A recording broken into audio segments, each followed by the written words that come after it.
Farm house book చేసుకుని friends తో enjoy చేయాలనుకుంటున్నారా? అయితే వెంటనే డోసే యాప్ ని డౌన్లోడ్ చేసుకుని బుక్ చేసుకోండి. నమస్తే రమ్మగారు. నమస్తే చే రమ్మగారు, మనము చాలా వరకు చూస్తూ ఉంటాము.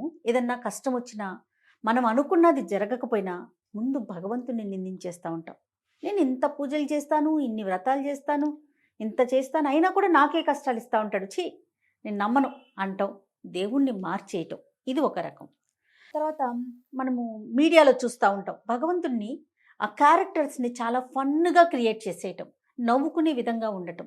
అంటే ఒక సీరియస్ కాకపోయినా అది ఒక నమ్మకంతో వెళ్ళేది కదండి భగవంతుడు అనేది. ఆ నమ్మకాన్ని కోల్పోయే విధంగా క్యారెక్టర్స్ని క్రియేట్ చేయటం, ఇలాంటివి చూసాం. ఆ మధ్య లెక్చరర్స్ మీద, వాటి మీద, టీచర్ల మీద చూస్తూ ఉంటాం, తర్వాత భగవంతుడి మీద.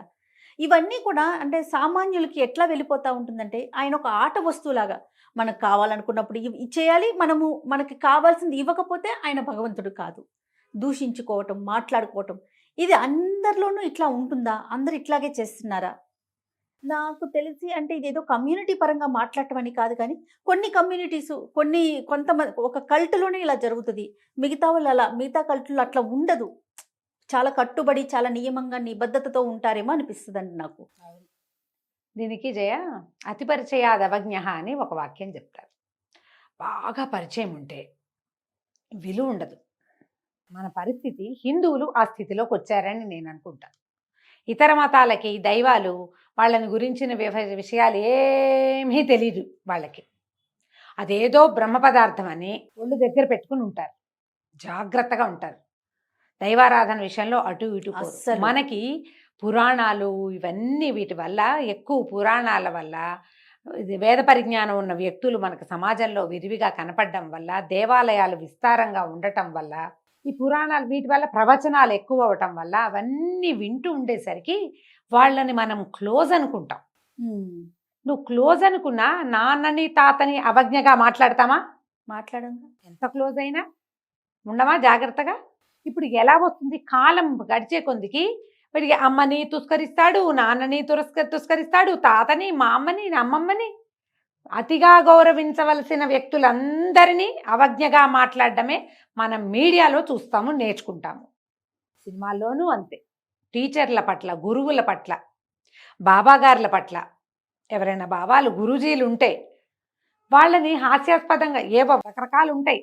అందరూ ప్లస్గానే ఉండరు. ఒకప్పుడప్పుడు కొంతమంది ఏదైనా వాళ్ళ వల్ల ఏదైనా మోసాలో ఇబ్బందులో జరిగి ఉండొచ్చు. వాళ్ళని ఒకళ్ళని అంటే అందరినీ అన్నట్టే అవుతుందన్న ఇంగితం మర్చిపోయాం మనం. అవును. పైగా మనకు అసలు ఏమిటి, నీ అంతటి నువ్వు పుట్టావు లేదు, రేపు ఎక్కడో పుడతావు, నీకు తెలుసా? అది నీకు తెలిసిందేమిటి? ఈరోజు మాత్రమే నీకు తెలుసు. రేపు మీద నీ కంట్రోల్ లేదు, నిన్నటి మీద నీ అదుపు లేదు. ఈ అదుపంతా ఎవరికి ఉన్నది అని మనము ప్రగాఢంగా లోపల నుంచి నమ్ముతామో వాళ్ళని తీవ్రంగా గౌరవించాలి. బాగా భయపడి, భయంతో ఉండాలి వాళ్ళ పట్ల, జాగ్రత్తగా ఉండాలి. అది ముందు కాలాల్లో ఉండేది. క్రమంగా ఏమైంది, ఇప్పుడు ఈ కాలం గడిచే కొందికి ఏమిటో సైన్స్ వేరని, అదేమిటో బ్రహ్మ పదార్థం సైన్స్ అని, నిజంగా బ్రహ్మ పదార్థం ఏదైతే ఉందో అది మనకు అర్థం కాదు కదా. మనకు అర్థమైంది ఈ పాత్రలు, ఈ కథనాల వల్ల. సులువుగా మాట్లాడడం ఇవి ఎక్కువైపోయినాయి. ఇది వరకు కూడా ఉండేది చాలా తక్కువ. ఇది ఎప్పుడు చెప్తారమ్మా, ఎప్పుడో రామదాస్ గారు పరమ భక్తితోటి, ఎవడబ్బా సొమ్మును కొలుకుతూ తిరిగావు నాయన అని అడిగాడు రాముణ్ణి. పరమ భక్తితోటి ఎన్ని రకాలుగా సేవించాడు రాముణ్ణి. ఆయన అంతా సేవించి తన సర్వస్వము రాముడికి అప్పగించి దెబ్బలు తిన్నప్పుడు అన్నాడు, ఒక్కసారి అన్నాడు. రామదాస్ కీర్తనలు ఎన్నున్నాయమ్మా, ఆయన అన్నది ఎన్నిసార్లు? ఒక్కసారి. అది కూడా మామూలు స్థితిలో కాదు, సావు కొడుతుంటే అది కూడా, నీకు ఇవి చేయించాను, మీ ఆవిడికి ఇవి చేయించాను, నీ భార్యకి, నీ తమ్ముళ్ళకి ఇవి చేయించాను, ఇంత విశేషంగా చేస్తే నువ్వు హాయిగా పెట్టుకుని తిరుగుతున్నావు తండ్రి, నాకు ఈ దెబ్బలు తగులుతున్నాయి, దెబ్బల కోర్చగతి అన్నాను కానీ ఇంకొకటి కాదు అని అందులోనే క్షమాపణ చెప్పుకుంటే రామదాస్ తిట్లేదంటే, నువ్వెవడివి రామదాస్కి నీకు పోలిక? ఆయన కాదు, డైరెక్ట్ గా మాట్లాడతాడు. ఆయన కాలిగోటికి కాదమ్మా, ఆ గోరు తీసి చెడిపోయి విరిగిపోతే బయట పారేసిన గోరు ముక్కతో సమానం కూడా కాదు మనం. ఏమిటి మనకేముంది, ఎవరితోటైనా పోలికేమిటి, పెద్దవాళ్లతోటి పిచ్చి మాటలు కాకపోతే. అవును రాము గారు. రామదాస్ తిట్టడం ఏమిటి? అసలు రామదాసు అని అనొచ్చా మనం? రామదాసు గారు అనే అనాలి. అనాలి, కరెక్ట్ అండి. ఆయన ఏమిటి మన పక్కింటాయన్ని చేసుకుంటే ఎట్లాగమ్మా చెప్పు? అవునండి. ఇప్పుడు వారి లెవెల్ ఏంటి? మనుషుల స్థాయి ఏమిటి? మన స్థాయి ఏమిటి? కనీసం ఎవరికైనా తీసి మనకు వచ్చిన దాంట్లో ఎవడి వల్ల వచ్చిందో కూడా వాడికి ఇవ్వమే మనం ఇప్పుడు. సమస్తము భగవంతుడికి ధారాదత్తం చేసేవాళ్ళు సామాన్యుల మనుషులా? వాళ్ళు దేవతలు కాదు మనుష్య రూపంలో. వాళ్ళ గురించి ఒక వెగటగా ఒక మాట అంటే బుద్ధి జ్ఞానం లేని మాటలు కాదు. అవునండి. వీళ్ళ మీద కేసులు పెట్టడం అక్షరాల కరెక్ట్ చేయాలి. నా మటుకు నేను అదే అనుకుంటా. ఇట్లా చేస్తేనే రేపొద్దున సినిమాలు తీసేవాళ్ళు, నాటకాలు ఆడేవాళ్ళు, ఇవి చిన్న చిన్న ఇవి చేసేవాళ్ళు, దేవుడి గురించి భగవంతు నామధేయాన్ని వెగటుగా ఉచ్చరించేవాళ్ళు, వీళ్ళందరికీ బుద్ధి వస్తుంది. జయ, నిజంగా నేను నాకు అర్థమైనంత వరకు వీళ్ళందరికీ పళ్ళు రాలుతూనే ఉంటాయి ఏదో ఒక సందర్భంలో. కానీ మనం చేసిన ఈ తప్పు, ఈ పిచ్చివాగుడు వల్లే మనకి ఇది వచ్చిందని గుర్తించరు. అందరికీ తగులుతాయి జయ దెబ్బలు. అవును రాము గారు. ఒక్క మాట అనకూడని మాట అంటే గ్యారంటీగా దెబ్బ తగులుతుంది. కానీ మనం ఈ మాట అన్నాం, దీనివల్ల ఇది జరిగింది అన్న ఇంగితము ఉండదు. ఇది లేకపోవటానికి కారణం ఏంటంటే చెప్పే కదా, భగవంతుడితోటి అమిత పరిచయం మనకి ఎక్కువ వినటం వల్ల. భక్తి శ్రద్ధలతోటి అప్పుడప్పుడు వినే అవకాశం ఉన్న కాలంలో జనాలకి భక్తి భయం ఉంది, భయము భక్తి ఉండేవి. ఇప్పుడు ఏమైంది? ఇదివరకు ఏం చేసేవాళ్ళమా? సంవత్సరానికి 2 సార్లు 3 సార్లు సీతా కళ్యాణం వినేవాళ్ళం, 2 సార్లు వినేవాళ్ళం అయిందా. అక్కడి నుంచి మన పాండవ ఉద్యోగ విజయాలు లాంటివి ఏడాదికి ఎక్కడో ఒక చోట, అంతేనా. రేడియోలో ఎప్పుడో వినేవాళ్ళం. రేడియోలో వస్తే ఇల్లు వాకిళ్ళు శుభ్రం చేసుకుని మధ్యాహ్నాలు ఎక్కడ అంట్ల గిన్నెలు కూడా లేకుండా సీతా కళ్యాణం పెట్టుకుని వినేవాళ్ళు జయ, అంత శ్రద్ధగా.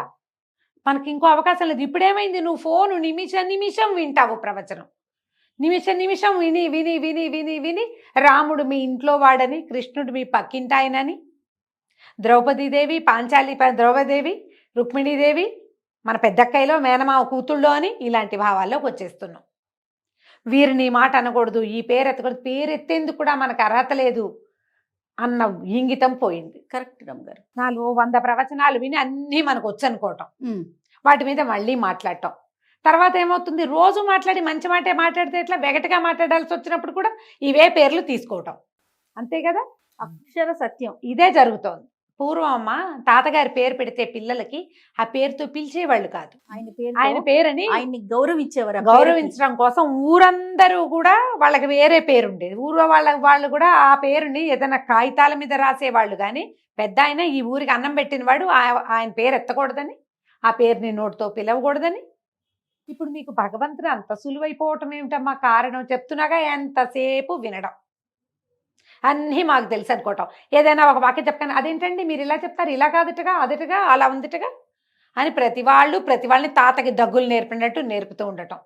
మీరు ఇలా చెప్పారు కానీ ఇది కాదు. అక్కడి నుంచి పురాణాల్లో ధర్మ సూక్ష్మాలని ప్రతి వాడు తన తల అద్దం చూసుకుని తప్ప దువ్వుకోలేని వాళ్ళందరూ కూడా వీటి మీద డిస్కషన్స్, అక్కడ ఉన్న ధర్మ సూక్ష్మాలు అవన్నీ మాట్లాడటం. ఆయన అక్కడికి ఎందుకు పంపించాడు, ఈయన ఇలా ఎందుకు చేశాడు, మీ వాడు నాన్ వెజిటేరియన్ తిన్నాడు అంటాడు ఇంకొక త్రాష్టుడు, తింటే తింటాడు, మీకేంటి అసలు. పైగా మన దేవుడని మనం చెప్పుకుంటున్న రాముడు మన కాలం నాటి వాడు కాదు, మనకి 2 యుగాల ముందరివాడు. ఆనాటి కథ ఏంటో మీకు తెలుసా? రామాయణంలో ఏముందో అది తప్ప, అది కూడా నీకంతా ఏం తెలుసు? నువ్వు ఎవరెవరి దగ్గర ఏమేమి ముక్కలు విన్నారో మనకు అదే తెలుసు. అతికించుకున్నాం కదా రమ్మగారు మనమంతా, అంతే. మనకి తెలియదు కదా, డైరెక్ట్ గా మనం ఏమైనా విన్నామా? వాల్మీకి మనకి ఏమైనా చెప్పారు? చెప్పలేదు. మధ్య భాగాలు వచ్చినాయి. అవి వచ్చిన దాంట్లో మీరు వినేదంతా మాట్లాడే వాళ్ళంతా వినరమ్మా, అవన్నీ చదవలేదు. వాల్మీకి ఆశాంతం చదివిన వాళ్ళు ఎవరు? పెద్దవాళ్ళు కొద్దిమందే. మిగిలిన వాళ్ళంతా ఈ పెద్దలు చెప్పిన సందర్భాల ప్రకారం ఆయా వాక్యాలు విని, ఇంకొకడు ఉన్నాడు మహానుభావుడు, నాతోటి మధ్య ఎప్పుడో డిస్కస్ చేశారు ఒక అతను.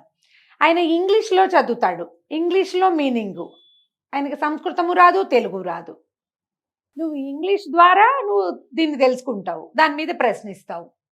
సరాసరి దాని నుంచి వాక్యార్థం తీసుకోవటం కానీ భావార్థం తత్వార్థం ఏమీ లేవు. డైరెక్ట్గా ఏం తెలుసు, ఎవరో ఇంగ్లీష్లో ట్రాన్స్లేట్ చేస్తే అది వీళ్ళు వింటే దాని మీద ప్రశ్నిస్తారు. ఇవన్నీ కూడా పోయే కాలం వచ్చిందమ్మా మనకి. మన కాలం దగ్గర పడి ఇలా మిడిమిడి జ్ఞానంతో మాట్లాడతాం. పురాణ పాత్రల మీద సినిమాలు తీసేటప్పుడు ఒళ్ళు దగ్గర పెట్టుకుని తీయాలి. నువ్వు ఒక్క క్యారెక్టర్ని సరిగ్గా చూపించలేదంటే ఎవరో ఒకళ్ళు నీ మీద కేసు పెడతారు, నీ సినిమా ఆగిపోతుంది. ఈ భయం రావాలి. నువ్వు ఏదైనా విషయం మాట్లాడేటప్పుడు సీతాదేవి కాదా రుక్మిణీదేవి కదా అని పిచ్చి వాగుళ్ళు వాగకూడదు. నువ్వు వాగేవంటే నీ మీద కేసులు పెడతారు. అంతెందుకు రమగారు, ఆ మధ్య మనం రావణాసురుని హీరో అని చేయాల. ఆ రావణాసురుడు హీరో, రావణాసురుడు చాలా పెద్ద హీరో. అదొక గాలివాటం అనుకుంటాను. అంతే. ఒక విషయం వచ్చినప్పుడు దాని మీదే మాట్లాడడం, చెడైనా చెడైనా సరే అందరూ మాట్లాడడము. అక్కడి నుంచి ఒకటి అక్కడెక్కడి నుంచి వాళ్ళు అలా చెప్పారు అని. ఇప్పుడు మనకి ఏంటంటే అన్నిటికీ ఇవి సాక్ష్యాలు ఉంటాయి కదా, ఆ రోజు కదా. ఆ వాక్యం చెప్పారు కాబట్టి ఆ వాక్యాన్ని ఇక్కడ తీసుకురావటం, ఈ కాగితంలో ఇది ఉంది దీన్ని చెప్పడం. నువ్వు ఏమైనా చెప్పు, మీ సొంత క్యారెక్టర్ల గురించి మాట్లాడుకోండి, రోడ్డు మీద కనపడే వాటి గురించి మాట్లాడుకోండి. పురాణ పాత్రలని పల్సన చేసే విధంగా మాట్లాడకూడదు. మీకు పళ్ళు రాలుతాయి గ్యారంటీగా. దేనికైనా పళ్ళు రాలితే దీనివల్లే రాలిందని తెలుసుకోండి. అప్పుడు మాట్లాడకుండా ఉండండి. మిగిలిన వాటిలలో ఉన్న ఇదేంటంటే ఏదో వేగ్గా వాళ్ళకి కొంచెము కథే తెలుసు, ఎక్కువ తెలీదు. మనకి ఇవన్నీ ఎందుకున్నాయమ్మా? పలసన కావటానికి కాదమ్మా ప్రభు స్వామి మన దగ్గరికి వచ్చేది. నిన్ను తన దగ్గరికి తీసుకోవడానికి, మానవులని మోక్ష మార్గం వైపు నడిపించటానికే ఇన్ని వేదాలు, 4 వేదాలు విభాగం చేయబడ్డాయి. అందులో నుంచి ఉపనిషత్తులు వచ్చినాయి, వేదార్థం చెప్పబడింది, వేదాంత సారం ప్రజలకు అందించబడింది. సులువైన మాటల్లో భగవంతుడే స్వయంగా అందించాడు. వచ్చేది కలికాలం, ఈ పిచ్చి వేదాలకు ఏమీ తెలీదు, ఈ రకంగా బతుక్కో పొండిరా అని ఆయన చెప్పితే వీటన్నిటిని మనకు తెలుగులోకి చేసి ప్రింట్లోకి తీసుకొచ్చి భగవంతుణ్ణి ఈ రకంగా పొందొచ్చు అని చెప్తే నువ్వు హేళన చేస్తావు, వాగుతావు, అక్కర్లేని పిచ్చి మాటలు మాట్లాడతావు. ఇంట్లో కాదు, మీకు ఒక పాయసం ఇస్తే దాన్ని మొహానికి పూసుకోమని ఇచ్చారా? మా పాయసం ఎవరైనా ఇస్తా, పాయసం కప్పులో పెట్టించాం, ఏం చేయమని ఇస్తారు? తినమని కాదు, కళ్ళకద్దుకొని తినమని కదా. అట్లా మనకి పాయసం లాగా కప్పులో పెట్టి చక్కగా దాన్ని తీసుకు తినటానికి చెంచాలు ఇచ్చి నాయన ఇలా అర్థం చేసుకోండిరా అని చెప్తే దాన్ని మొహానికి రాసుకుంటానంటాడు ఒకడు, గోడకి రాస్తానంటాడు ఇంకో పనికి మాలిన వాడు. అవును, మనకి ఋషులు అందించినది, పురాణ కర్తలు అందించినది, ఇప్పుడు మనకి వ్యాఖ్యానకర్తలు అందించేది మీరు సన్మార్గావలంబులుగా అవడానికి.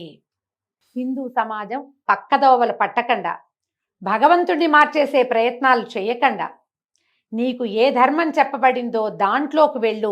ఇతర ధర్మాలు ఏదైనా ఇతర ధర్మాలు భయావహంగా ఉంటాయి, అందులోకి వెళ్ళకు. నీకు చెప్పబడిన మార్గము అంటే మీ నాన్న తొక్కింది, మీ తాత తొక్కింది, ఆ దారిన నువ్వు వెళ్ళు అని మనకి ఇంత సులువుగా చెబితే మనం మన నాన్న ధర్మంలో ఉండి కూడా దాన్ని అపహాస్యం పాలు చేస్తాం, దాని గురించి అక్కర్లేని మాటలన్నీ మాట్లాడతాం. దీన్ని ఎంకరేజ్ చేయొద్దు. దేవుడి మీద కార్టూన్లు వేయటం, భగవంతుడి మీద కార్టూన్లు, అమ్మవారి మీద కార్టూన్లు, ఆంజనేయ స్వామి మీద కార్టూన్లు. ఒక్క భయం వేస్తే ఆంజనేయ అనుకుంటే వచ్చి శ్రీరామ అంటే పక్కన నుంచునేవాడిని అవహేళన చేస్తావా నువ్వు? అదే మీ పెద్దన్నయ్యో, మీ తాతో, మీ నాన్నో అయితే చేస్తావు? చేయకూడదు కదా. ఏం మరి భగవంతుడికి ఇవ్వవా విలువ? ఇవ్వద్దు.